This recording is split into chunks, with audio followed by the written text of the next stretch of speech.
자, 우리 인사하고 시작하겠습니다. 안녕하세요. 오늘부터 우리 6번에 걸쳐서 동형 모의고사를 진행을 할 텐데요.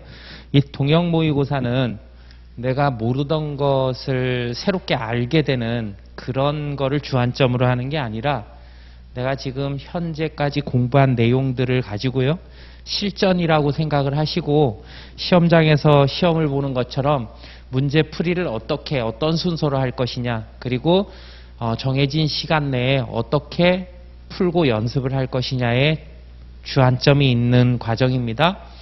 자, 내국소비세법은 여러분들이 먼저 요 40문제를 시간 안에 푸는 연습을 하셔야 되는데, 그냥 시간 없이, 시간 재지 않고요, 그냥 여러분들이 풀어보고 강평을 듣는 거는 뭐 효과가 없지는 않겠지만 우리 동형 모의고사를 통해서 얻는 그 효과의 한 반 정도뿐이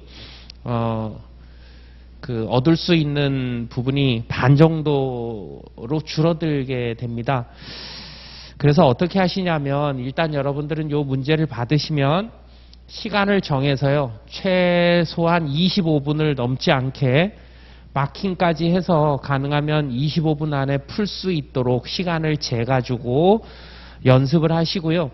그러다 보니까 이제 어려운 부분을 붙잡고 있으면은, 그러면 뒤에 쉬운 문제가 나오는데도 시험을 제 시간 안에 많이 풀지 못하겠죠. 그래서 문제를 풀 때는 왔다 갔다 하면서 푸는 연습이 되어야 됩니다. 쉬운 거 먼저, 여러분들이 자신 있는 거 먼저 쭉 푸시고요. 그리고 모르는 거는 체크하고 넘어가라. 그죠? 그게 첫 번째입니다. 25분 안에 마킹까지 문제를 푸는데 순서대로 계속 문제를 해결하려고 하지 말고 문제를 순서대로 보면서 쉬운 거 먼저 골라서 풀어라. 그리고 모르는 거는 체크하고 넘어가라. 자, 그리고 나서요, 나중에 여러분들이 마킹을 할 때 제가 가능하면 40문제를 1번부터 5번까지 정답 비율을 어느 정도 좀 맞춰서 낼 겁니다. 그래서 여러분들이 한 2분, 21, 2분 정도까지 문제를 풀고요. 그리고 나서 한 3분 정도 남겨두고 어떻게 해라? 여러분들이 마킹을 하면서, 만약에 내가 1번에 마킹을 한 게 5개고 2번에 마킹을 한 게 2개고 3번에 6개를 하고 4번에 3개를 하고 5번에 2개를 했다. 이렇게 만약에 마킹을 했다 그러면 나머지 부분에 대해서는 2번을 다 찍거나 아니면 5번을 다 찍거나 이런 식의 연습까지 6회에 걸쳐서 좀 해 주시기 바랍니다. 실전에서 이렇게 해야 되거든요. 그죠? 실전에서 여러분들이 시간 안에 풀 수 있는 문제를 풀고요. 그리고 그게 정답이라는 가정하에 마킹이 제일 적게 되어 있는 거기에 그냥 다 몰빵을 하는 겁니다. 그게 훨씬 더 문제 풀지 못한 부분을 맞출 확률이 높다. 그죠? 그래서 그런 연습까지 해서 25분 안에 문제를 해결해 주시길 부탁을 드리고요. 그거 연습 실전에 가서 해야지 라고 하면 안 됩니다. 그래서 6회 문제를 풀 때마다 꼭 그렇게 해주시고, 제가 요거 문제를 낼 때 1회 문제는 매번 문제가 조금씩 이제 달라질 텐데 1회 문제는 굉장히 고심해서 문제를 냈습니다. 그래서 1회 문제에서 성적이 많이 안 나왔다고 하더라도 실망을 하실 필요는 없고, 이런 부분에 있어서 내가 생각을 하지 못했구나 라는 것만 연습을 해주시면 됩니다. 얘는 그냥 모의고사는 그냥 테스트예요. 그래서 요걸 가지고 여러분들이 모르는 부분, 틀린 부분은 그 해당하는 문제를 발췌해서, 우리 주교재가, 이 단권화 교재가 서브노트죠. 그죠? 서브노트 해당하는 이론 내용에 그거를 붙여가지고 한눈에 오게 그렇게 마지막 정리를 해주시기 바랍니다. 자, 우리 다른 얘기는 이제 문제 풀면서 하고요. 1번 문제부터 들어가 보겠습니다. 수업은 전체 40문제인데요. 20문제 일단 1시간 동안 20문제 풀고요. 그 다음에 10분 쉬고 그 다음에 두 번째 시간에 나머지 20문제를 푸는 식으로 이렇게 수업을 진행하도록 하겠습니다. 자, 우리 1번 문제 한번 볼까요? 부가치세법 총칙에 관련된 내용인데 같이 한번 보겠습니다. 부가치세법상 주사업장 총괄납부 및 사업자 단위 과세 제도에 대한 설명으로 옳은 거를 고르는 문제죠. 이게 옳지 않은 것보다 옳은 거 고르는 문제가 난이도가 높습니다. 그죠? 자, 1번 주사업장 총괄납부 사업자가 주사업 총괄납부 사업자 중 어느 한 사업장에서 조기환급 사유가 발생을 했어요. 그러면 그 조기환급 발생한 사업장 부분만 조기환급 신고할 수 없는 겁니다. 그죠? 왜냐하면 주사업장 총괄납부는 납부 환급에 대해서는 총괄하는 거잖아요. 그래서 둘 이상의 사업장에 대해서 총괄납부를 하고 있었어요. 그런데 어느 한 사업장에서는 조기환급이에요. 다른 사업장에서는 환급이 없습니다. 일반 예정신고 또는 확정신고 대상입니다. 그렇다고 할 때 총괄납부 대상자이기 때문에 그 어느 한 사업장의 거래분만 가지고 조기환급 신고할 수는 없는 겁니다. 왜냐하면 납부나 환급이 총괄이기 때문에. 그래서 1번이 맞네요. 그죠? 자, 두 번째 주사업장 총괄납부의 경우 수정신고 경정청구예요. 지금 우리가 생각해 본 것처럼 총괄납부는 납부환급만 총괄입니다. 따라서 수정신고나 경정청구나 이런 것들은 원칙대로 각 사업장별로 해야 돼요. 그런데 주된 사업장 안할 세무서장에게 한다라고 했으니까 틀렸죠. 그죠? 세 번째, 사업장이 하나이나 추가로 사업장을 개설합니까? 추가로 사업장을 개설하는 자가 추가 사업장의 사업 개시일로부터 20일 이내에 총괄납부를 신청해요. 그러면 총괄납부는 언제부터 적용이 되죠? 요 신청한 그 과세기간부터 사업 개시일이 속하는 신청일이 속하는 과세기간부터 총괄납부가 되는 거죠. 다음 과세기간부터라고 했으니까 틀렸죠. 그러기 위해서 우리가 요 사업 개시일로부터 20일 이내에 총괄납부 신청을 하는데 그런데 추가 사업장의 사업 개시일이 속하는 과세기간 이내로 한정을 하는 겁니다. 그 과세기간을 넘어가지 않게 한정을 하는 거죠. 그래야 요 신청일이 속하는 과세기간부터 총괄납부할 수 있을 테니까. 그 다음에 4번 사업장이 둘 이상인 사업자가 사업자 단위과세를 적용하고자 하는 경우에는 적용받으려는 과세기간 개시일로부터 20일 이내에 신청하는 게 아니죠. 적용받으려는 과세기간 개시 20일 전까지입니다. 그죠? 개시일부터 20일 이내가 아니라 개시일 20일 전입니다. 그때까지 본점에다가 신청을 하면 되겠죠. 5번 주사업장 총괄납부 또는 사업자 단위과세를 적용하고자 하는 사업자는 사업장 중 일부 사업장만을 선택해서 적용할 수 있다라고 했는데 주사업장 총괄납부의 경우에는 일부만 선택해서 적용할 수 있습니다. 예를 들어서 갑이라는 사업자가 사업장이 A, B, C 세 개가 있어요. 그러면 총괄납부일 때는 A나 B만 요 두 개만 선택해가지고 총괄납부할 수 있어요. 그러나 사업자 단위는 안 됩니다. 사업자 단위는 갑돌이가 가지고 있는 과세 사업장은 다 묶어야 돼요. 그래서 주사업장 총괄납부의 경우에는 맞는 말인데 사업자 단위 과세일 때는 가지고 있는 과세 사업장을 다 묶어야 된다. 선택적으로 적용할 수 없다. 그래서 옳은 것은 1번입니다. 자, 두 번째 납세 의무자가 서로 다른 거요. 자, 이제 신탁 재산에 관련된 문제가 출제될 가능성이 있는데요. 그 신탁 재산에 대해서는 원칙적인 납세 의무자는 수탁자죠. 그죠?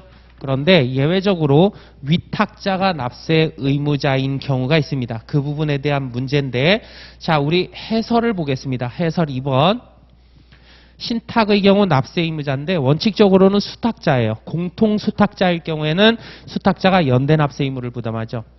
그런데 예외적으로 위탁자가 납세 의무자인 경우가 있습니다.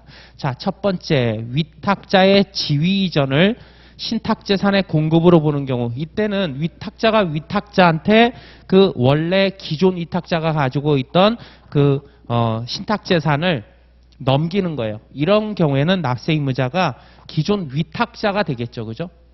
그 다음에 두 번째 신탁재산과 관련된 재화 용역을 위탁자 명의로 공급합니다. 그러면 위탁자가 납세 의무자가 되는 거고 그 다음에 대통령령으로 정하는 경우로서 위탁자가 신탁재산을 실질적으로 지배통제를 하고 있어요. 그러면 위탁자를 납세의무자로 하는데 예를 들면 이런 거죠. 네 가지가 있는데요. 수탁자가 위탁자로부터 그 신탁재산을 수탁을 받아요. 그래서 부동산 개발 사업을 목적으로 신탁계약을 체결했는데 그런데 이제 그 수탁자가 부동산 개발 사업비 조달과 관련된 의무를 부담하지 않아요. 그러면 실질적으로는 중요한 일을 수탁자가 하는 게 아니라 다 위탁자가 한다는 거죠. 그렇지만 그런 경우로서 재개발 등의 경우에 그 수탁자가 사업 대행자가 아니라 시행자 역할을 할 때는 실질적인 역할을 하는 겁니다. 수탁자가. 그래서 그런 경우에는 예외적으로 수탁자를 납세의무자로 한다. 그래서 위탁자가 납세의무자일 경우에는 부동산 수탁자가 신탁재산에 대해서 부동산 개발 사업비 조달 의무를 부담하지 않는 경우에는 예외적으로 위탁자가 납세의무자인데 다만 그 관련된 재개발 사업 등에 의해서 수탁자가 사업 대행자가 아니라 사업 시행자로서의 주된 역할을 할 때는 그때는 원칙적으로 수탁자를 원칙과 똑같이 수탁자를 납세의무자로 한다는 게 기억이고요. 그 다음에 니은 재개발 사업 등에 의해서 수탁자가 사업 대행자로서의 역할만 하는 경우, 그죠? 뭐 실질적인 역할을 하는 게 아니라 심부름만 한다는 거죠, 그죠? 심부름 역할만 하니까 그때는 실질적으로 지배 통제하는 자가 수탁자가 아니라 위탁자가 되지 않겠느냐. 그래서 그 경우에는 위탁자를 납세의무자로 한다는 게 니은이고요. 그 다음에 디귿은 이제 실질적으로 지배 통제하는 사례인데 위탁자의 말을 듣는 거죠. 그래서 위탁자 지시로 위탁자와 특수관계 있는 자에게 신탁재산을 공급한다 그러면 이것도 심부름만 하는 거니까 실질적인 납세의무자는 위탁자가 된다는 거고, 그 다음에 동그라미 리을에 자본시장과 금융투자업에 관한 법률에 따른 투자신탁일 때는 위탁자를 금융투자업자가 위탁자가 되는 거죠. 그래서 그 위탁자를 납세의무자로 합니다. 그래서 우리 문제에서는 납세의무자가 서로 다른 거예요. 자, 1번 위탁자 지위 이전을 신탁재산의 공급으로 보는 경우 이때는 기존 위탁자가 납세의무자가 되는 거죠. 그 다음에 두 번째 신탁재산과 관련된 재화 용역을 누구 명의로요? 위탁자 명의로, 그죠? 이것도 위탁자가 납세의무자가 되는 거고, 그 다음에 세 번째 도정법에 따른 재개발 사업 등의 수탁자인데 얘가 사업 대행자가 아니라 누구예요? 사업 시행자입니다. 그래서 이 수탁자가 부동산 개발 사업비 조달 의무를 부담하지는 않지만 얘가 사업 대행자가 아니라 사업 시행자일 때는 예외적으로 예외의 예외죠, 그죠?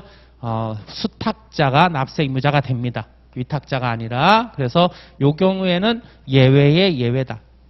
그래서 수탁자가 사업 시행자이기 때문에 주된 역할을 하는 거죠. 심부름꾼인 대행만 하는 게 아니라서. 그래서 이 경우에는 원칙적으로 수탁자를 납세의무자로 합니다.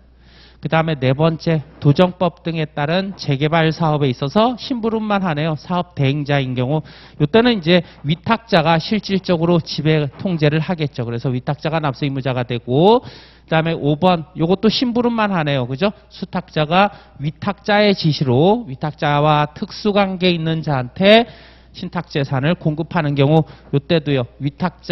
수탁자는 심부름 역할만 하는 거죠. 그래서 실질적으로 위탁자가 지배 통제하는 경우에 해당합니다. 그래서 납세의무자가 서로 다른 경우에는 3번이 정답이 되겠죠. 요 내용은 좀 중요하니까 여러분들이 기억을 해두시기 바랍니다. 납세의무자가 누군지 각 사례별로 여러분들이 정리를 할 필요가 있습니다. 자, 세 번째 납세의무자에 대한 설명으로 옳지 않은 거요.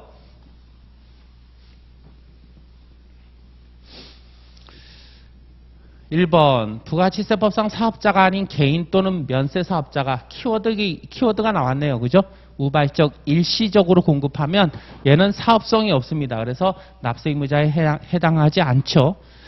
두 번째, 부가치세 납세 의무는 대한민국 주권이 미치는 범위 내에서 적용하는 거죠. 그래서 사업자가 대한민국 주권이 미치지 아니하는 국외에 용역이 아니라 재화죠, 재화. 그죠? 재화를 공급하는 경우에는 납세 의무가 없습니다. 만약에 국에서 용역을 제공합니까? 그러면 국외 제공 용역에 대해서는 용역의 공급으로 보고 그 공급하는 사업자의 사업장이 우리나라에 있으면 영세율을 적용하잖아요. 그죠? 그래서 국외에서 용역을 제공하는 경우에는 얘는 과세 대상에 해당합니다. 그런데 원칙적으로 재화의 공급은 속지주의를 따르기 때문에 우리나라가 아닌 국외에서 재화를 공급하는 것은 원칙적으로 재화의 공급으로 보지 않습니다. 우리나라가 과세권 행사를 할 수가 없죠.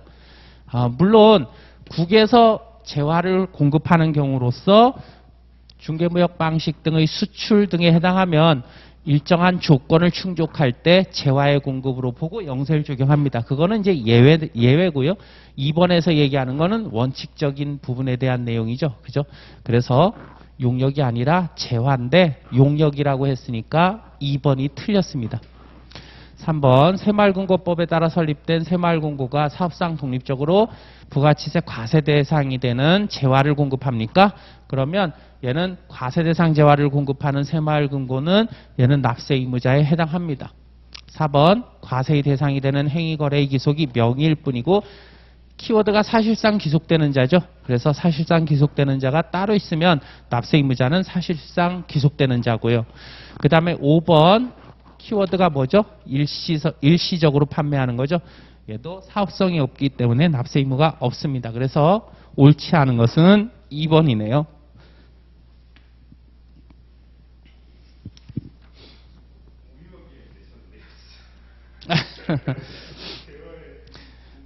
자, 4번.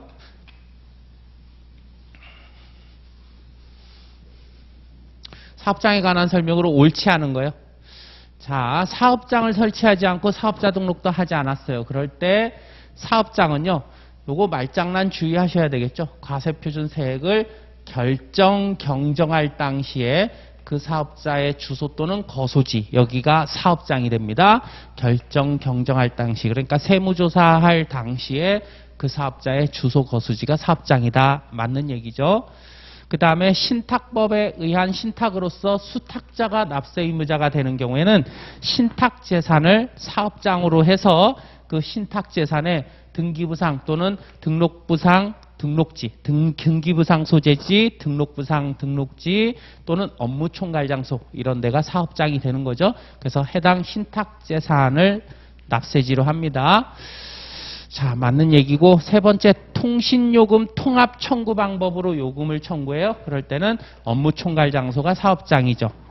4번 비거주자가 국내 오픈마켓에 판매자로 등록한 후 오픈마켓을 통해 국내 소비자로부터 주문을 받아 국외에서 국내 소비자에게 직배송하는 방법으로 재화를 판매합니까? 이런 경우에는 납세 의무자가 누가 되는 거예요? 이 국내 오픈마켓 사업자가 되는 거죠.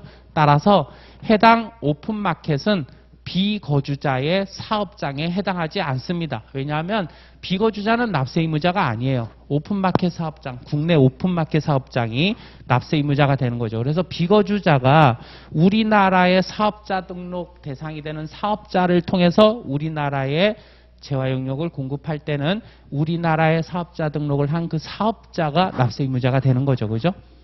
그래서 맞는 얘기고 5번 재화를 수입하는 자의 납세지요. 재화를 수입하는 자의 납세지는 수입자의 주소 거소지가 아니죠. 그죠? 관세법에 따라 수입을 신고하는 세관 소재지가 납세 사업장이 되는 거죠. 세관 소재지가 수입자의 사업 납세지가 되는 겁니다. 근데 수입하는 자의 주소 거소지라 그랬으니까 5번이 틀렸죠. 자, 그 다음에 5번으로 넘어갑니다. 공급시기에 대한 설명으로 옳은 거요. 자, 재화 공급으로 보는 가공이에요. 가공계약인데 어떤 경우에는 재화의 공급에 해당하고 어떤 경우에는 용역의 공급에 해당하는데 이 경우에는 재화 공급에 해당한답니다. 그럴 때는 그 재화의 가공이 완료된 때가 아니죠. 왜냐하면 용역이면 가공이 완료된 때가 공급식인데 재화로 본다면서요. 따라서 그 재화가 인도되는 때가 공급식이겠죠. 두 번째, 장기할부 판매입니다. 장기할부 판매는 원래 대가의 각 부분을 받기로 한 때가 공급식이죠. 아무리 그렇다 그래도 그 대가를 받기로 한 그 공급 시기가 각각의 대가를 받기로 한 때가 재화가 인도되거나 이용 가능하게 된 날 이후에 도래한다고 하더라도 장기할부 판매는 당겨지지 않습니다. 원칙적인 대가의 각 부분을 받기로 한 때가 이때가 공급 시기가 되는 거죠. 그러면 2번에 있는 요 경우가 적용되는 경우는 어떤 경우입니까? 원래의 공급 시기가 대가의 각 부분을 받기로 한 텐데 그런데 재화가 인도되거나 이용 가능하게 되는 날 또는 용역 제공이 완료된 날 이후에 받기로 한 대가의 부분이 있어요. 그러면 재화가 인도되거나 이용 가능하게 되는 때 또는 그 용역 제공이 완료되는 때로 당겨지는 거는 장기할부 판매가 아니라 중간지급 조건부, 완성도 기준 지급 조건부 요 두 가지 경우에만 당겨진다 그랬죠. 이거 수업 시간에 제가 강조를 했습니다. 그래서 장기할부 판매는 당겨지지 않아요. 그냥 대가의 각 부분을 받기로 한 때가 공급 시기가 되겠죠. 세 번째, 내국 신용장에 의해서 재화를 공급합니까? 영세율이 적용되지만 이거는 국내 거래입니다. 따라서 선적일이 아니라 국내 재화 공급의 공급 시기를 따라가면 되겠죠. 보통 이제 뭐 원자재 같은 경우에는 인도하는 날이 공급 시기가 되겠죠. 그래서 얘는 영세율이 적용되지만 국내 거래입니다. 따라서 국내 재화의 공급 시기를 따라가면 됩니다. 근데 선적일, 기적일이라고 했으니까 틀렸죠. 위탁 판매의 경우에는 누구 수탁자한테 야 이것 좀 맡아서 팔아줘 하고 맡긴 게 위탁 판매죠. 그럴 때는 이제 수탁자가 부탁을 받은 자가 판매하는 그 공급을 기준으로 해서 공급 시기 규정을 적용하면 되겠죠. 그래서 4번은 맞네요. 그죠? 5번 재화 수입입니까? 재화의 수입이라고 하고 시기를 물어보면 보세구역에서 반입되는 때가 공급식입니까? 수입의 경우에는 수입신고 수리일입니다. 그죠? 그래서 옳은 것은 4번입니다.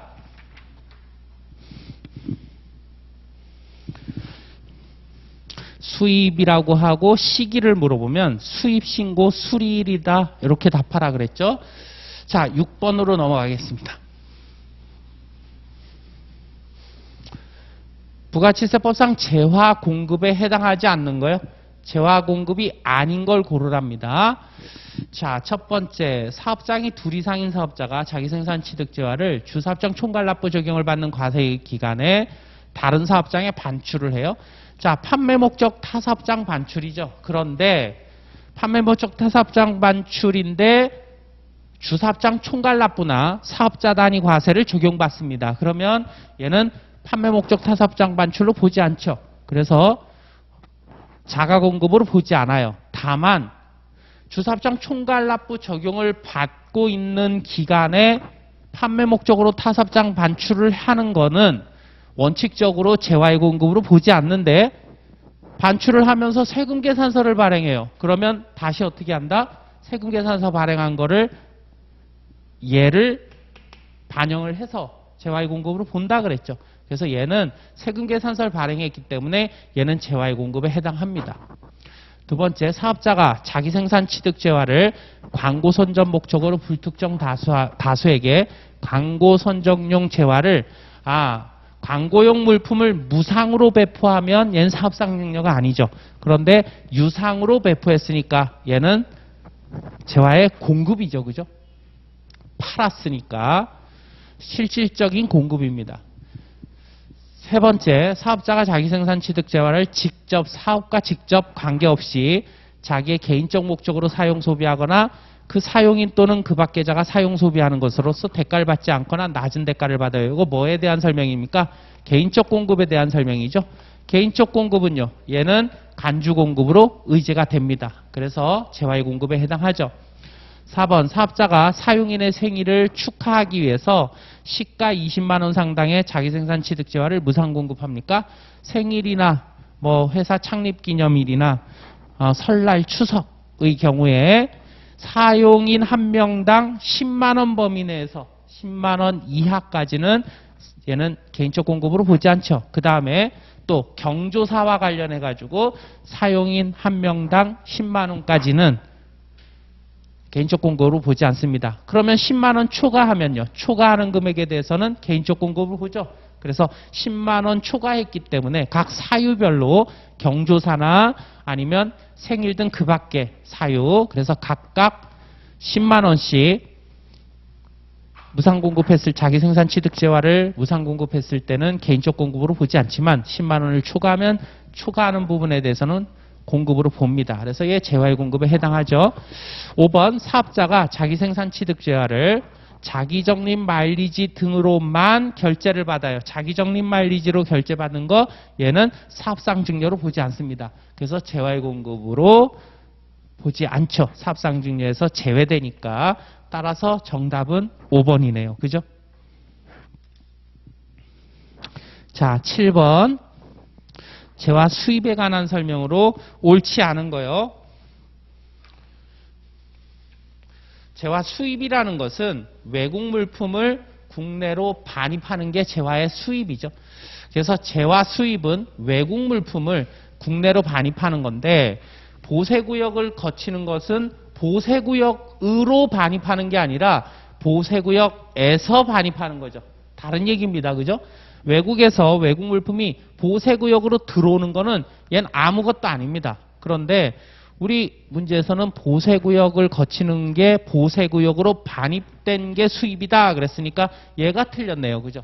보세구역을 거칠 때는 보세구역으로 들어올 때가 수입이 아니라 보세구역에서 국내로 반입될 때 그때가 수입입니다. 그래서 틀렸고요. 두 번째, 수출 신고가 수리됐지만 선적이 안 됐어요. 이거는 아직 내국 물품인 거죠.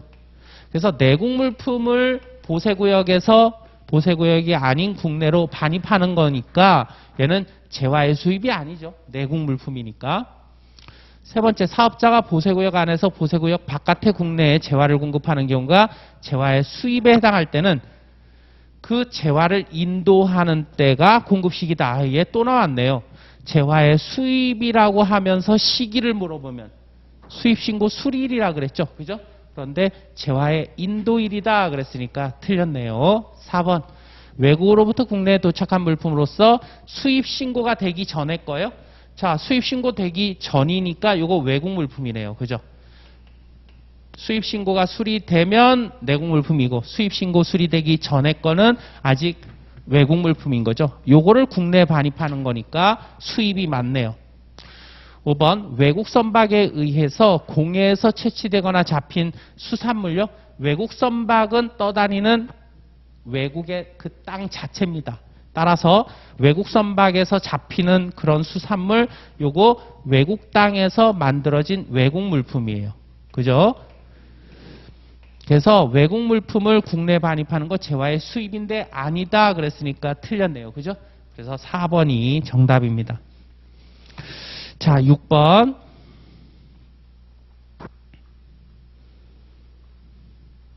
아, 6번 했죠? 8번입니까? 8번. 부가치세 과세대상 거래에 해당하는 것을 고르는 문제네요. 자, 신탁법에 따라 신탁자의 지위가 이전되는 거, 요거 기존 위탁자가 납세의무자라는 내용을 앞에서 우리가 정리를 했었죠. 그죠? 그래서 납세의무자가 원래는 수탁자인데 예외적으로 위탁자인 납세의무자가 위탁자가 되는 경우를 우리가 앞에서 살펴봤고요. 그리고 그 경우에 이제 하나에 해당하는 게 위탁자의 지위가 이전되는 경우죠. 그래서 위탁자의 지위가 이전되는 게 재화의 공급에 해당할 때는 기존 위탁자가 납세의무자다라는 거를 우리가 앞에서 정리했습니다. 그래서 위탁자 지위 이전되는 거는 요거는 재화의 공급 과세 대상이 맞습니다. 자, 그 다음에 두 번째, 납품계약서상 그 기일의 지연으로 인해서 지체상금, 손해배상금을 받았는데 발주자가 받았죠. 발주자가 받을 때는 요건 대가 관계가 없는 거였죠. 그래서 대가 관계가 없기 때문에 얘는 과세 대상이 아닙니다.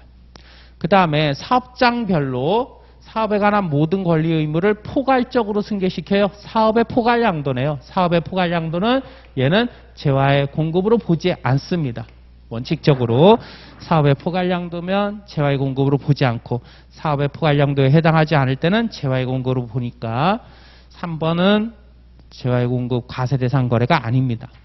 자, 그 다음에 신탁재산에 있어서 수탁자가 변경돼 가지고 다른 수탁자한테 이전되는 거 이거 실질적인 공급이 아니죠. 재화의 공급으로 보지 않고요. 그 다음에 5번 공급받을 자의 해약으로 인해서 공급할 자가, 자, 요거 키워드가 재화 용역의 공급 없이가 키워드죠. 그래서 얘도 과세 대상이 아닙니다. 과세 대상인 거는 1번이네요. 그죠? 자, 그 다음에 9번으로 가서 공급 시기가 서로 다른 거요. 자, 요 문제도 아주 중요한 문제입니다. 선발급 세금계산서 특례에 대한 문제인데요. 자, 선발급 세금계산서는 공급 시기가 되기 전에 세금계산서 발급하고 일정한 조건을 충족하면 그 세금계산서 발급한 때가 공급 시기다라는 게 선발급의 특례 내용입니다. 자, 1번 공급 시기 되기 전에 조건이 4가지가 있죠. 그래서 첫 번째가 공급 시기 되기 전에 세금계산서를 발급하는데 그 공급 시기 되기 전에 대가의 전부 일부를 받아라. 그리고 받은 대가에 대해서 세금계산서 발급하면 요 발급한 때가 공급 시기다. 요게 선발급의 첫 번째 특례죠. 자, 대가의 전부 일부를 못 받았어요. 그렇더라도 7일 이내 대가를 받아라. 그러면 공급 시기 전에 세금계산서 발급하고 했을 때 그 세금계산서 발급한 때를 그때를 공급 시기로 보겠다. 두 번째 조건입니다. 자, 세 번째 조건은 2가지가 있죠. 3-1, 3-2 2가지가 있는데 자, 3-1이 30일 조건입니다. 그래서 4번부터 볼까요? 사업자가 재화 용역의 공급 시기 되기 전에 세금계산서 발급하고 7일 이내 대가를 못 받았어요. 7일 지난 후에 받았어요. 그렇더라도 계약서 작성해라. 그리고 계약서에 대금 청구 시기하고 지급 시기를 기재하고 요 둘 사이에 기간이 30일 이내면 선발급 인정하겠다. 이게 3-1이죠. 그죠? 자, 그 다음에 두 번째는요. 7일 이내 대가를 못 받더라도 공급 시기 되기 전에 세금계산서 발급해라. 그리고 그 세금계산서 발급한 발급한 그 공급 시기가 원래의 과세기 세금계산서를 먼저 발급했을 때 그 발급일이 속하는 과세기간에 원래 공급에 대한 공급 시기가 도래하면 그러면 선발급 인정하겠다. 이거죠. 3-2는 세금계산서 선발급을 했을 때 발급일이 속하는 과세기간에 공급 시기가 도래하면 그러니까 발급일과 동일한 과세기간에 공급 시기가 들어오는 거죠. 그러면 선발급 인정하겠다. 다만 조기 환급일 때는 발급일로부터 30일 이내 공급 시기가 도래하면 선발급 인정하겠다는 거죠. 그런데 우리 문제에서는 3번에 그 내용이 있는데 자, 선발급을 하고 7일 지난 후에 대가를 받았는데 조건을 볼까요? 재화 용역의 공급 시기가 세금계산서 발급일로부터 6개월 이내요. 6개월 아니죠. 그죠? 발급일이 속하는 과세기간에 공급 시기가 도래해야 되는 거죠. 발급일이 속하는 과세기간에 공급 시기가 도래하는 게 발급일로부터 6개월 이내일 수도 있지만 6개월 이내가 안 될 수도 있어요. 그죠? 그래서 6개월 이내라는 거는 얘는 우리가 매입세공제를 예외적으로 허용하는 경우에 나오는 규정이지 선발급하고 관계가 없습니다. 그래서 말장난을 주의하시고 우리 문제에서는 3번이 틀린 거죠. 요거는 선발급이 아니니까 원래의 공급 시기가 되는 거죠.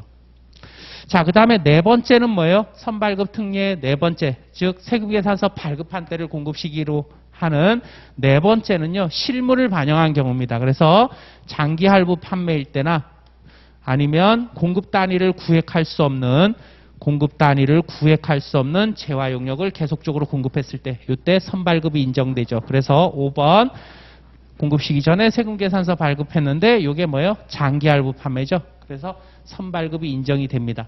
서로 다른 것은 3번이 정답이네요. 그죠? 근데 아주 중요한 문제입니다. 자, 그 다음에 10번 문제. 영세율 적용과 관련된 건데 우리 국내에서 재화 용역을 공급하는 경우로서 영세율이 적용되려면 기본 조건을 충족해야 되는 거죠. 그죠? 자, 재화가 영세율이 적용될 때는 조건이 뭡니까? 그 비거주자 외국법인이 지정하는 국내 사업자한테 재화를 인도하고 그리고 그 인도받은 국내 사업자가 과세 사업했으면 영세율. 그죠? 자, 그런데 용역의 경우에는요.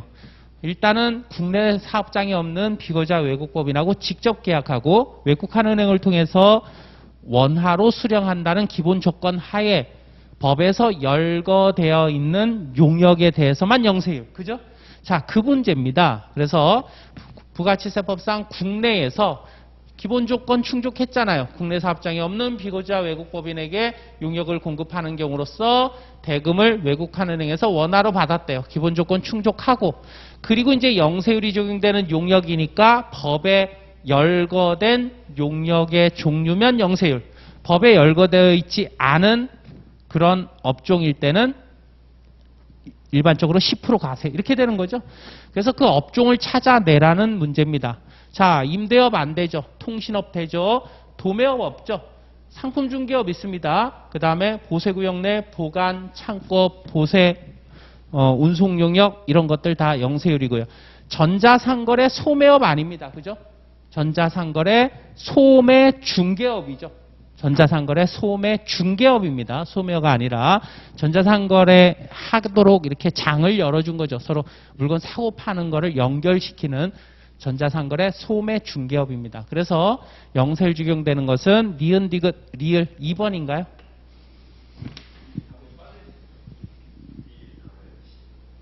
아, 해설이 필요 없어서요? 예, 해설이 필요 없어서 해설에 반영을 안 한 것도 있습니다. 예, 굳이 해설할 필요가 없잖아요. 그죠? 예. 그래서 우리 교재의 서브노트 54페이지를 참고하시면 되겠습니다. 54페이지 방가로 2번을 참고해 주시면 되겠습니다. 자, 11번 문제로 넘어가겠습니다. 11번 영세율에 관한 설명으로 옳지 않은 거요.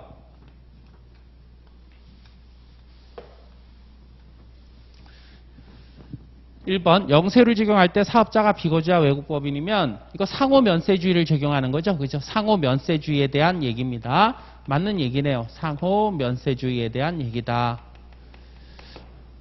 그쪽에서 우리나라 거주자 또는 내국법인에게 동일하게 면세하는 경우에만 적용한다는 거죠. 두 번째, 외국 항행 사업자가 자기 사업에 부수해서 자기 승객만이 전용하는 호텔에 투숙하게 하는 거, 요거 외국 항행 용역의 부수 용역으로 보고 영세율 적용하는 거죠. 맞는 얘기네요. 세 번째, 국내에서 국내 사업장이 없는 비거주자 또는 외국 법인에게 공급하는 일정한 재화 용역으로서 법정 요건을 충족하는 경우 영세율을 적용한다. 앞에 문제에서 본 것처럼 우리 국내에서 키워드가 요 국내에서죠. 국내에서 기본 조건이 국내 사업장이 없는 비거주자 외국 법인하고 외국 법인에게 재화 용역을 공급하는 경우로서 뭐 재화나 아니면 용역에 대해서 영세율 적용하는 거 앞에 문제와 연결된 문제죠. 그래서 법정 요건을 충족하는 경우에 영세율이 적용되는데 여기 비거주자에는요. 국내 사업장이 없는 요 비거주자에는 우리나라에 거소를 두고 있는 주소는 없지만 거소를 두고 있어. 그래서 아직은 거주자 상태는 아닙니다. 183일 이상 거소를 둬야 거주자가 되는 건데 아직은 비거주자인 상태예요. 그래도 우리나라에 거소를 두고 있는 개인입니다. 그리고 외교공간 등에 소속돼 있는 직원이거나 아니면 군인 군무원 뭐 연합군, 미군 이런 애들이죠. 군인 군무원 얘네들은 제외합니다. 포함하지 않고 제외합니다. 여기 포함한다 이렇게 돼 있네요. 포함한다로 고쳐주시고 포함하지 않습니다. 제외합니다. 비거주자의 범위에서. 그래서 얘가 틀렸네요. 그죠? 얘네 포함한다 그랬으니까 얘가 틀렸네요. 4번 부가치세가 면제되는 경우에 영세율 적용받기 위해서 부가치세 면제를 포기할 수 있죠. 그렇죠. 부가치세 면제 포기 대상에 영세율이 적용되는 경우 학술 연구단체, 기술 연구단체가 재활용력을 공급하는 경우에는 면세 포기가 가능하고 면세 포기했을 때는 면세 적용이 안 되고 면세 포기했으니까 영세율이 적용이 되죠. 또는 과세가 적용이 됩니다. 그래서 면세와 과세가 같이 적용될 때는 면세 우선의 원칙으로 면세가 적용되기 때문에 면세 적용을 안 받으려면 면세 포기를 해야 되는 거죠. 근데 면세 포기는요, 요거는 승인 사항이 아닙니다. 그죠? 그래서 승인을 필요로 하지 않고 언제든지 포기만 하면 됩니다. 다만 이제 면세를 재적용 받으려면 3년간의 텀은 둬야 되겠죠. 그죠? 3년간 면세를 재적용 받지 못하는 제한 규정은 있습니다. 맞는 얘기네요. 5번 수출업자와 직접 도급 계약에 의해서 수출재와 임가공 용역을 제공합니까? 이때는 영세율이 적용돼요. 내국 신용장이 있던 없던 간에 수출업자와 직접 도급 계약에 의해서 임가공 용역 제공할 때는 영세율이 적용됩니다. 다만 그럼에도 불구하고 그냥 10% 부가치세 적어가지고 세금계산서 발급을 했어요.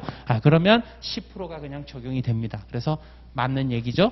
원칙적으로는 영세율인데 세금계산서 발급하면 세금계산서 발급한 거 인정해준다. 즉 영세율이 아니라 일반적으로 10% 과세한다.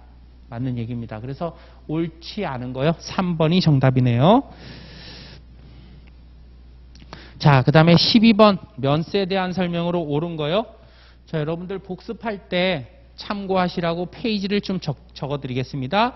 우리 11번에 3번 내용은요, 우리 서브노트 54페이지 방가로 2번에 있는 내용이고, 그 다음에 5번은요, 술주제와 임가공 용역에 대해서는 54페이지 양가로 4번에 방가로 1번에 있는 내용입니다. 복습하실 때 참고를 하시면 되겠습니다. 자, 12번으로 넘어갈게요. 면세에 대한 설명으로 옳은 거요.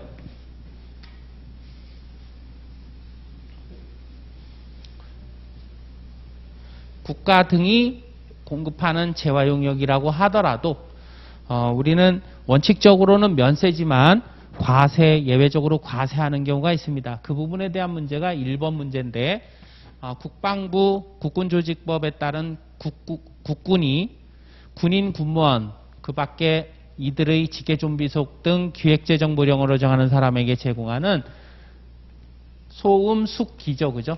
그래서 소매업, 음식점업, 숙박업, 기타 스포츠시설 운영업에 대해서는 얘는 국가 등이 제공하는 재화용역에 해당하는 것으로 봐서 면세를 적용합니다. 그런데 이 기타 스포츠시설 운영업에 골프 연습장 운영업은 제외하죠. 맞네요. 그죠? 그래서 국가 등이 제공하는 재화용역에 대해서는 면세를 적용합니다. 그래서 원칙적으로는 면세를 적용하는데 예외적으로 국가 등이 공급하는 재화용역이라고 하더라도 골스, 도부, 소음, 숙기에 대해서는 다른 사업자의 형평성 문제가 있기 때문에 얘는 다시 부가치세 과세를 적용하죠. 다만 군인이나 군무원이나 이런 사람들한테 제공하는 소음, 숙기에 대해서는 다시 예외적으로 면세를 적용합니다. 그런데 요 기는 기타 스포츠 시설 운영업인데 여기 골프 연습장 얘는 제외하죠. 그죠? 골프 연습장은 제외합니다. 다시 예외의 예외로 면세 적용을 할 때. 그래서 1번 문제는 맞는 얘기고요. 두 번째, 겸용주택 임대입니까? 겸용주택일 때는 주택에 해당하면 다 면세, 그렇지 않으면 주택만 면세 이렇게 되는 건데 그거 따질 때 연면적을 가지고 따지죠.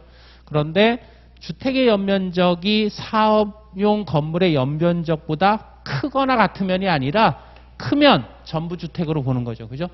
작거나 같으면 주택만 주택으로 봅니다. 그래서 2번은 틀렸네요. 그래서 1번은 옳은 거 고르라 그랬으니까 1번이 정답이고 2번은 크거나 같으면이 아니라 크면이죠. 자, 3번 수의사가 제공하는 동물 진료 용역이에요. 애완견 진료 용역 요거는 과세 대상입니다. 그런데 국민기초생활보장법에 따라 수급자가 기르는 동물진료 용역, 요거는 면세죠. 그 다음에 또 하나 면세 뭐 있죠? 장애인 보조견. 그죠? 이런 것들은 면세입니다. 과세한다 그랬으니까 틀렸죠. 4번. 자, 앞에서도 우리 면세 포기에 대해서 한번 우리가 간단하게 생각을 해봤는데 면세 포기는 언제든지 할 수 있어요. 그런데 재조경에 제한이 있죠. 재조경을 받으려면 신고한 날로부터 3년간 재조경을 못 받는 겁니다. 3년이 되는 날이 속하는 과세기간까지가 아니죠. 3년이 되는 날까지 재조경을 못 받아요. 그래서 우리 면세 사업자는 면세 포기도 날 기준, 재적용도 날 기준. 그래서 날날 기준이라고 정리를 했고, 간이가세자는요, 포기는 달 기준, 재적용은 과세기간 기준. 이렇게 정리를 했죠. 그래서 날 기준인데 과세기간까지 재적용 못 받는다 그랬으니까 틀렸고요. 자, 요거는 우리 수업 시간에 제가 개정사항으로 설명을 드린 거죠.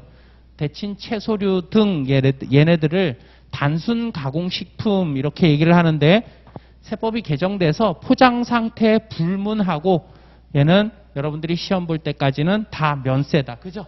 기억나시죠? 그래서 제가 핸드아웃 나눠드렸죠. 요거 개정됐다고. 옳은 것을 고르는 문제니까 1번이 정답이네요.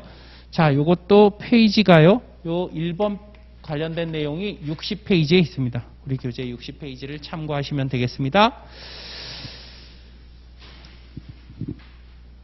자, 그 다음에 13번 문제요.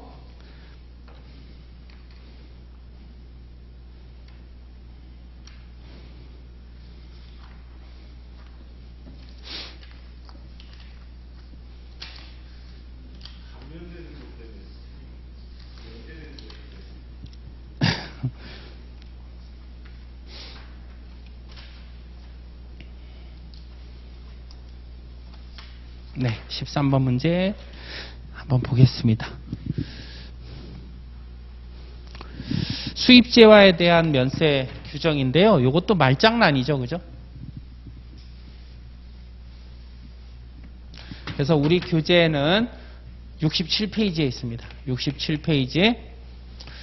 자, 면세 적용과 관련된 적용이 되지 않는 걸 고르는 문제입니다.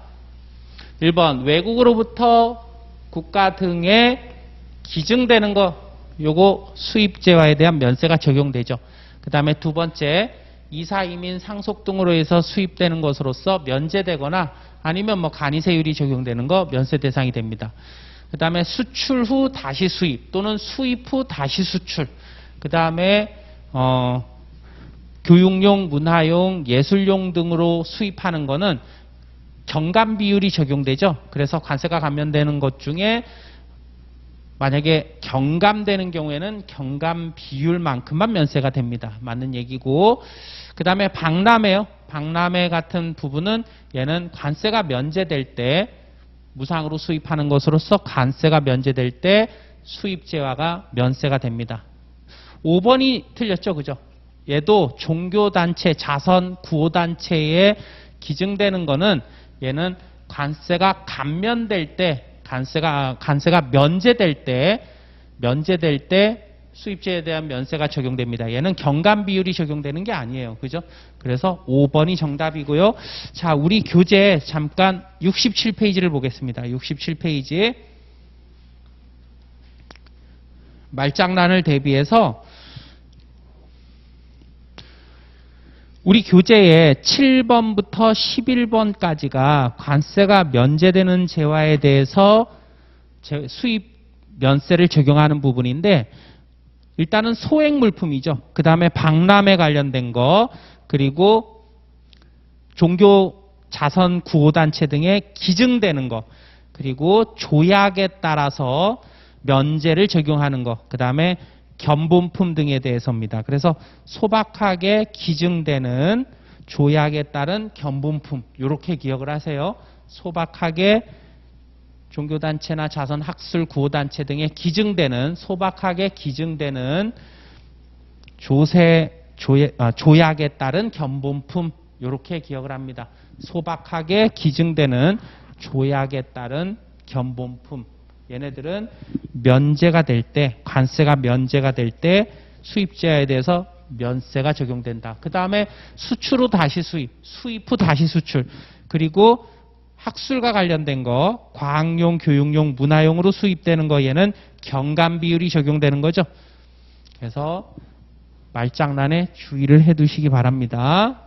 14번으로 넘어갈게요. 세금계산서 발급에 대한 설명으로 옳지 않은 거요.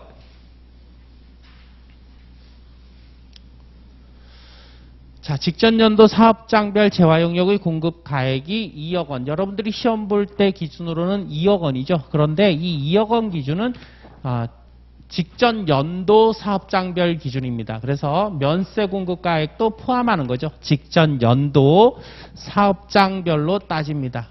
그래서 2억 원 이상인 개인 사업자는 세금계산서 발급을 할 때 전자세금계산서 발급을 해야 돼요.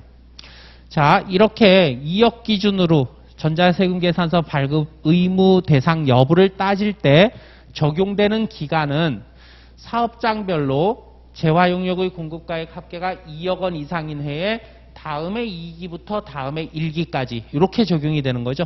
그래서 요 1번, 2번은 우리 교재 71페이지를 참고해 주시고, 그 다음에 3번 세금계산서 발급 의무가 있는 사업자가 공급계약의 해제, 변경, 그 밖에 대통령령으로 정하는 사유에 해당하는 사유가 발생한 경우로서 수정세금계산서를 발급을 못해요. 그럴 경우에도 매입자 발행 세금계산서 발급할 수가 있죠. 그래서 매입자 발행 세금계산서 발급 사유에 공급의 계약의 해제, 변경 등의 해제, 변경 등에 따른 수정세금계산서 미발급도 매입자 발행 세금계산서 사유에 추가가 됐다 그랬죠. 그래서 이 내용은 우리 교재 72페이지를 참고합니다. 자, 그 다음에 4번 거래처별로 일여거래 공급가액을 합계해서 해당 월의 말일자를 기준으로 해서 말일자를 작성연월일로 해서 재화용역의 공급일이 속하는 달에 다음 달 10일까지 세금계산서 발급할 수 있습니다. 여기 이제 월합계 세금계산서에 대한 내용인데요. 월합계 세금계산서 또는 후발급 세금계산서 특례죠. 자, 여기에는 세 가지가 있습니다. 세 가지가 있는데 우리가 사용하는 달력의 여거를 기준으로 해서 전체 금액을 합계해가지고 그 달력상의 마지막 날을 작성연월일로 해서 다음 달 10일까지 발급하는 거. 요게 1번이고, 그 다음에 일여거를 임의적으로 나누는 거죠. 여러 구간으로 나눠가지고 각각 그 구간의 마지막 날을 작성연월일로 해서 역시 다음 달 10일까지 세금계산서 발행할 수 있는 게 두 번째고, 세 번째는요. 거래 일자에 세금계산서 발급을 못했어요. 그렇더라도 세금계산서 발급을 못했더라도 다음 달 10일까지 그 거래 일자를 작성연월일로 해서 세금계산서 발급하면 정상적인 걸로 봐주겠다라는 게 월합계 세금계산서인데, 요거 작성연월일을 쓸 때 그 작성연월일이 되는 날짜가 그 말일자가 공휴일이나 토요일인 경우 다음 영업일로 연장되는 게 아니라 10일까지 발급을 하는데 다음 달 10일이 되는 그 날이 공휴일이나 토요일인 경우 그게 자동 연장이 되는 겁니다. 그래서 4번이 틀렸는데 이 그 날이 공휴일 또는 토요일인 경우 바로 다음 영업일은 해당 월의 말일자에 붙어 있는 게 아니라 어디로 가야 돼요? 얘가 다음 달 10일 뒤에 이렇게 가야 됩니다. 이거 제가 수업 시간에 메모해 드렸죠. 그죠? 그래서 예를 들면 이런 거죠. 1월 달에 일여거래 말일자를 기준으로 해가지고 세금계산서를 발급을 하려고 하는데 1월 31일이 일요일이에요.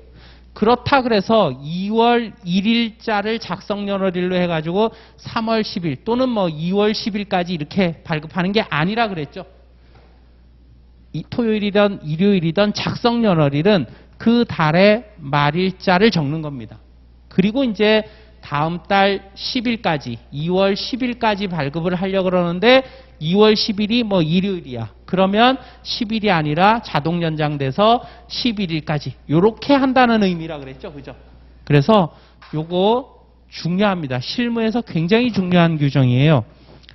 그래서 요거 그 날이 공휴일 토요일인 경우 말일자에 붙는 게 아니라 요게 다음 달 10일, 10일이 공휴일 토요일일 때 그게 연장된다는 의미라는 거 요거 꼭 기억을 합니다.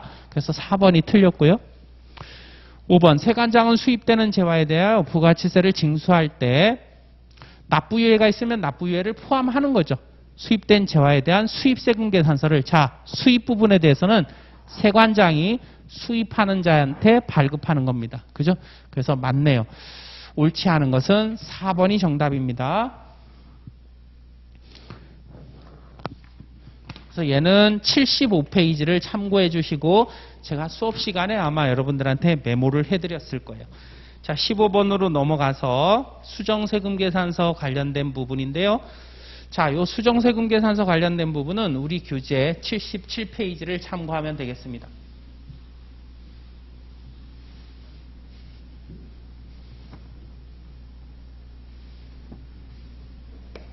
(77페이지요)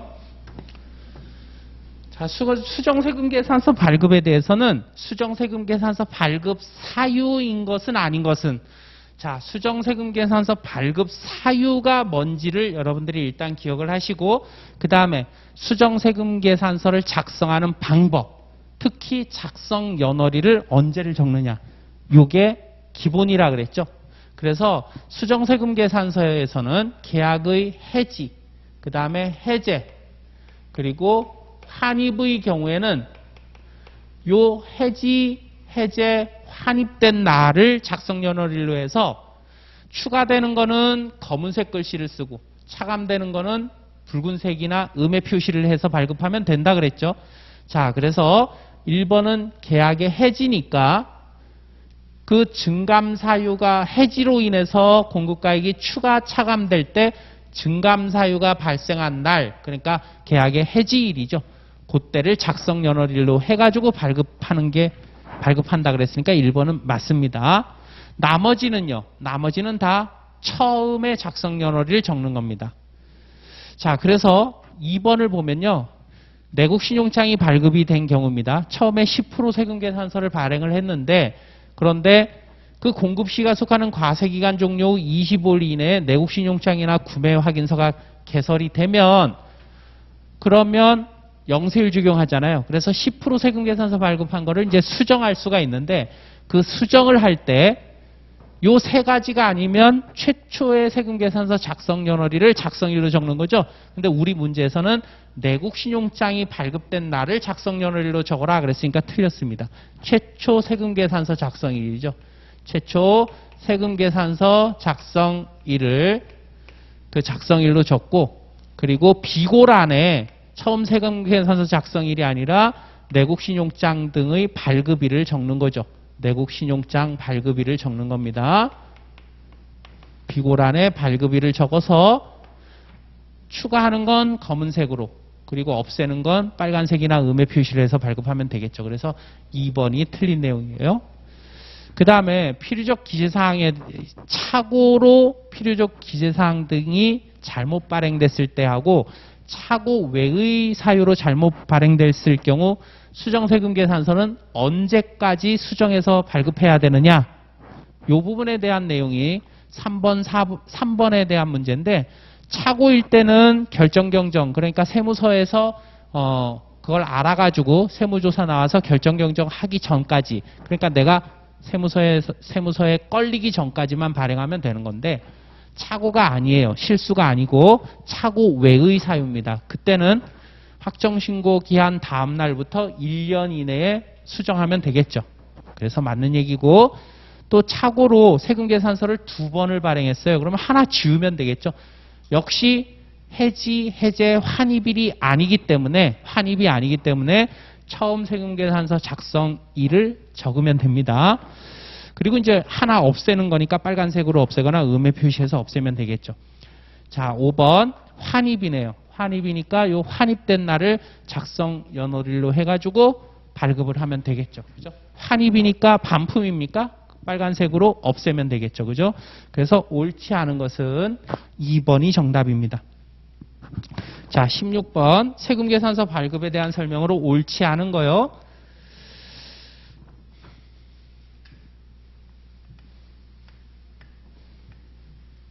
1번 재화용역의 공급에 대해서 세금계산서 발급하였으나 수정세금계산서 발급 사유가 발생할 때는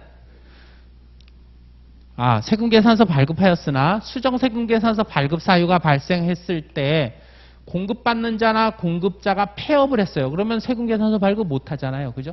그래서 요 수정세금계산서 발급 사유 때문에 세금을 내야 되면 그냥 납부세액에 납부세액으로 납부하면 되고 돌려받으면 그냥 환급받으면 됩니다. 세금계산서 발급할 수가 없습니다. 폐업을 했기 때문에. 그래서 요 내용은 우리 교재 78페이지 방가로 2번에 있습니다. 자, 두 번째 부동산 임대업에 따른 간주임대료예요. 간주임대료는 실질적 임대료가 아니기 때문에 세금계산서 발급 대상이 아닙니다. 세금계산서 발급할 수 있다 그랬으니까 틀렸죠. 그 간주임대료를 누가 부담하든지 간에 얘는 실제 임대료가 아니잖아요. 그래서 세금계산서 발급 금지 대상입니다. 발급할 수 없는 대상이라는 거죠. 자, 이 부분에 대해서는 78페이지 참고하시면 되겠고요. 자, 그 다음에 세 번째, 납세 의무가 있는 사업자가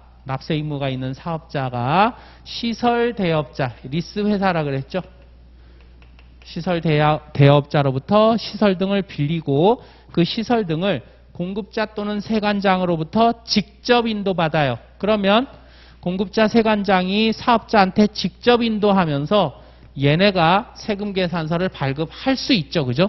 그래서 이 경우에는 공급자 세관장이 사업자에게 세금계산서 발급할 수 있습니다. 그리고 이렇게 발급을 받으면 이 사업자는 이게 사업용 설비, 사업용 자산이라 그러면 감가상각 자산이라 그러면 조기환급도 받을 수 있는 거죠.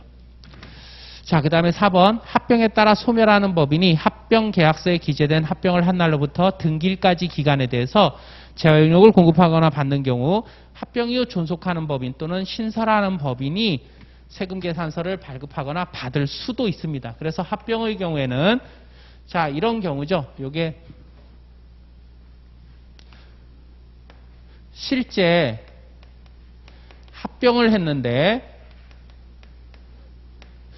A라는 회사하고 B라는 회사하고 합쳐서 B가 없어지고 A라는 회사로 이렇게 실제 합병을 했습니다. 그리고 이제 그 사실을 등기를 했다는 거죠. 그럴 경우에는 B라는 사업자의 과세기간은요, 폐업일을 마지막 과세기간의 종료일로 하기 때문에 합병의 경우에 폐업일은 요 합병 등기일입니다. 그죠? 자, 그렇더라도 실제 합병을 한 날로부터 합병 등기일까지 요 기간에 대해서 이 소멸한 피합병법인이 세금계산서를 주고받을 수가 있는데, 그런데 실제 합병이 일어났기 때문에 얘는 없어졌단 말이죠.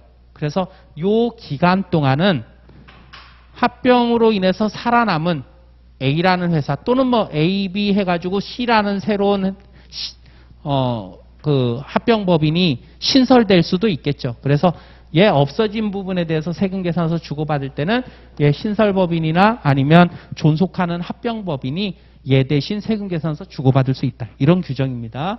그래서 맞는 얘기죠.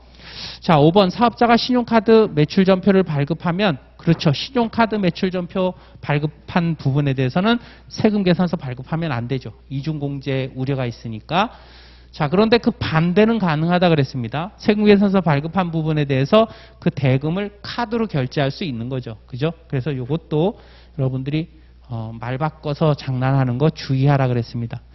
자, 옳지 않은 거요. 옳지 않은 거 세금계산서 발급할 수 있다 그랬으니까 2번이 틀렸네요. 그죠?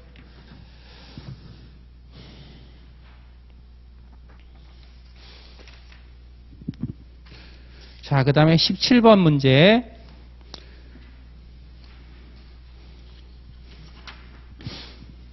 과세표준 계산에 대한 문제인데요.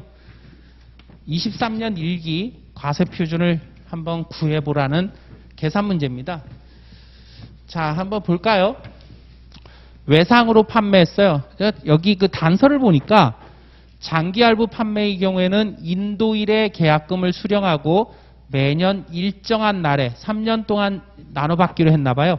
대가를 수취하고 있대요. 그리고 대가 또는 대가의 각 부분을 받기로 한 때하고 수치 시점은 동일하대요. 그러니까 요 대가 수치 시점이 얘는 받기로 한 날이기도 하다는 거죠. 받기로 한 때하고 똑같은 날이라는 거죠. 받기로 한 때 수치를 했다는 겁니다. 자, 재화를 외상으로 판매했어요. 일반적인 재화의 인도네요. 그때는 재화를 인도한 때가 공급시기죠. 전력을 계속적으로 공급했을 때는 각 대가를 받기로 한 때가 공급시기이기 때문에 대가 받기로 한 때, 요 때가 공급시기입니다. 장기화일부 판매의 경우에도요, 대가의 각 부분을 받기로 한 때가 공급시기죠. 그리고 재화의 공급시기 되기 전에 대가 전부를 일부를 받고 세금 계산서를 즉시 발급했어요. 자, 그러면 대가 전부 일부를 받고 일부 전부를 받고 세금 계산서 발급할 때는 세금 계산서 발급했을 때 이때가 공급시기잖아요. 그런데 자료를 보니까 요 세금 계산서 발급은 언제 했어요? 대가 전부 일부를 받은 때 바로 세금 계산서 발급했잖아요. 그러니까 공급 시기가 대가를 받은 때가 공급 시기가 됩니다. 자, 그 중에 23년 1기인 것들만 더하면 되겠죠. 23년 1기인 거 요거네요. 그죠? 300만 원. 그 다음에 23년 2기니까 아니고요. 얘 아니고, 그 다음에 얘도 2기니까 아니고, 그 다음에 얘 1기예요. 1기 600만 원. 그러면 두 개 더하면 4번이 정답이네요. 그죠? 자, 그 다음에 18번. 특수관계인과의 거래입니까? 특수관계인과의 거래에서 과세표준이 얼마인지 계산하는 문제네요. 자, 자료를 보니까 용역을 특수관계인에게 무상 제공했습니다. 자, 용역의 무상 공급일 때는 원칙적으로 용역의 공급으로 보지 않죠. 과세하지 않습니다. 다만 그 용역이 사업용 부동산 임대 용역일 때만 시가를 공급과액으로 하죠.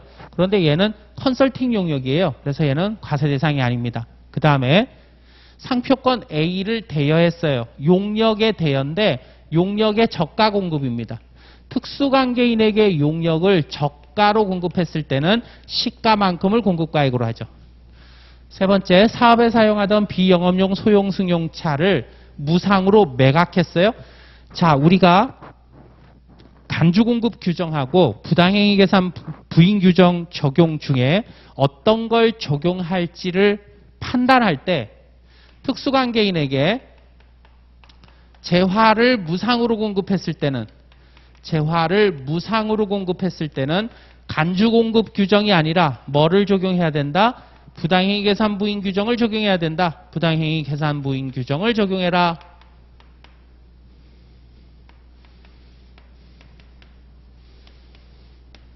수업 시간에 강조를 했죠. 그죠? 그래서 지금 특수관계인과의 거래고요. 비영업용 소형 승용차 요거 재화입니다. 그래서 재화를 무상으로 지금 공급한 거예요. 따라서 이 경우에는 매입세 공제를 못 받았다고 하더라도 얘는 간주공급 규정을 적용하는 게 아니라 부당행위 계산 부인 규정을 적용해야 돼요. 그래서 특수관계인에게 재화를 무상 공급했을 때니까 시가를 공급가액으로 한다. 두 개 더하면 700만 원이 정답이네요. 그죠? 자, 그 다음에 19번 문제요. 과세표준에 관한 설명으로 옳지 않은 거. 요 19번 문제는 우리 서브노트 90페이지하고 91페이지를 참고하면 되겠습니다. 자, 1번. 재화용역을 공급한 사업자가 할인받은 금액 또는 지급받았어요. 아, 장려금을 지급을 받았어요. 또는 물건을 살 때 할인을 받았어요. 얘는 대가 관계가 없죠. 그죠? 공급을 받은 자입니다. 자, 지금 여기 공급자가 있고요. 공급자가 있고 공급을 받은 자가 있습니다. 받은 자가 있는데 대가 관계는요. 얘가 재화용역을 공급하면 대가는 이렇게 흘러가는 거예요. 그래서 이 부분에 대해서 부가가치세가 과세가 되는 겁니다. 대가 관계가 있는데 부가가치세가 과세되는 건데 우리 문제에서는요. 이 공급 받은 자가 뭔가를 이렇게 대가를 받은 거잖아요. 얘는 과세 대상 대가 관계가 없는 겁니다. 그래서 부가가치세법상 과세 대상이 아닌데 그런데 얘를 재화용역의 과세표준에서 공제하지 않는다라고 했으니까 틀렸네요. 그죠? 과세표준에서 공제하지 않는 게 아니에요. 즉 과세표준에 포함시키면 안 됩니다. 얘를 아무 관계가 없어요. 만약에 공급자가 이 공급받은 자한테 판매 장려금을 지급해요.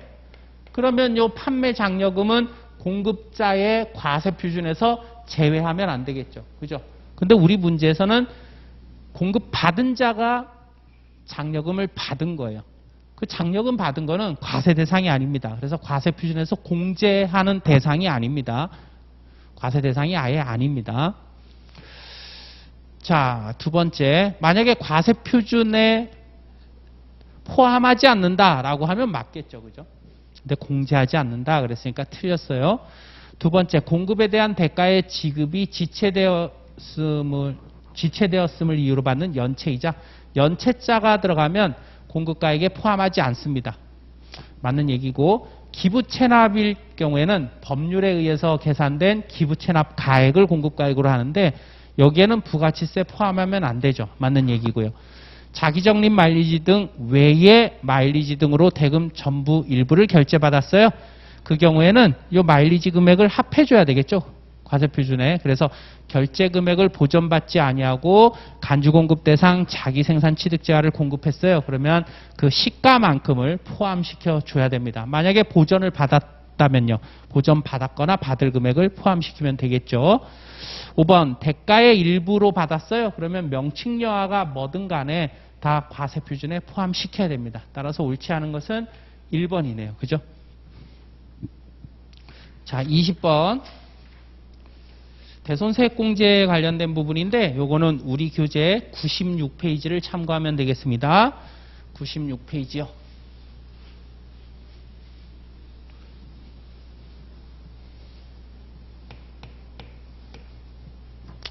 대손세액공제에 관한 설명으로 옳은 거요.